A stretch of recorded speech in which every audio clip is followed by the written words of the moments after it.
Hello, this is Prime Saxophone. Today, we're going to practice Jingle Bell Rock, and our focus today is tonguing. More specifically, we'll look at where tonguing should be used, and just as importantly, where it should not be used. Before we start, let me say this first. Today's lesson is not about using more tonguing. It's about finding the places where tonguing is unnecessary. When tonguing is used in the wrong places, the sound becomes choppy, and the rhythm can feel rushed. So today, we'll work on keeping the tongue relaxed and using it only when it really helps the music. In the first part, we'll start by finding the correct tonguing positions. The most important clue here is the slur. On the sheet music, you'll see curved lines connecting different notes. Those curved lines are called slurs. On the saxophone, a slur means this. You tongue only the first note, and you do not tongue the notes that follow under the slur. It sounds simple, but in real playing, the tongue often works harder than it needs to. So today, we'll also practice letting the tongue rest when it's supposed to rest. In this section, tongue only the starting note of the slur. Do not tongue the connected note. The same idea continues throughout this line. If a note is connected by a slur, do not tongue it. I'll play just this part slowly a few times first, and then I'll play the entire line slowly as one group.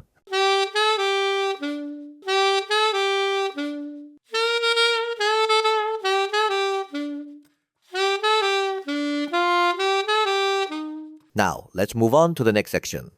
Before deciding on the tonguing, take a look at these lines. Here, the line connects the same note to the same note. This is called a tie.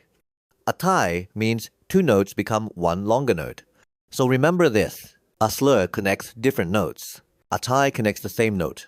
Now, let's go back to finding the tonguing positions. For notes connected by a slur, do not tongue. All other notes are tongued smoothly. I'll play this section slowly for you.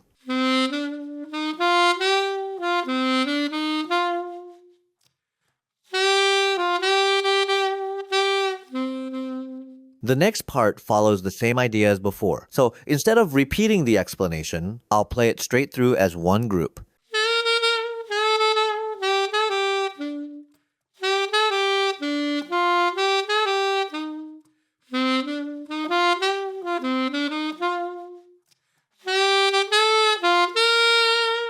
In this section, you'll notice there are only ties and no slurs. That means there's no reason to remove tonguing here. I'll tongue smoothly through the entire line.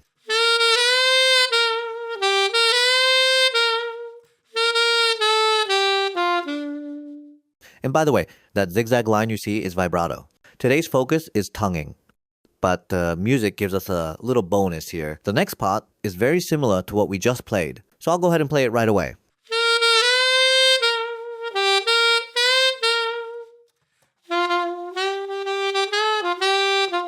This section is also similar to the beginning of the song. As you may have noticed, this piece uses a lot of tonguing. So instead of asking, where should I tongue? It's often easier to ask, where should I not tongue? In this part, do not tongue the notes connected by slurs. Everything else gets tongued. I'll play this part for you.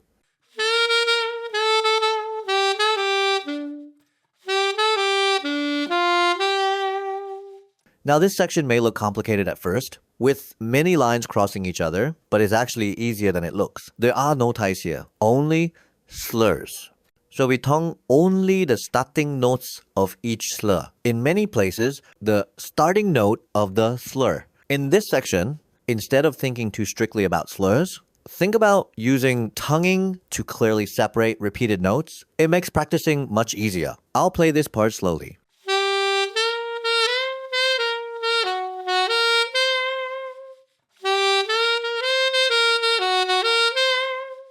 In the final section, the first note is tied, so it should be played as one long note. After that, the notes are connected by slurs, so do not tongue the connected notes. I'll play this part slowly as well.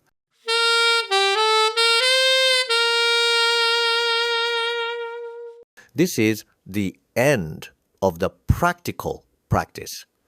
At first, this song may look difficult, but many parts repeat. If you build the beginning carefully, the later sections become much easier to handle. To finish today's lesson, I'll play this final grouped section. This was Prime Saxophone. Thank you for watching.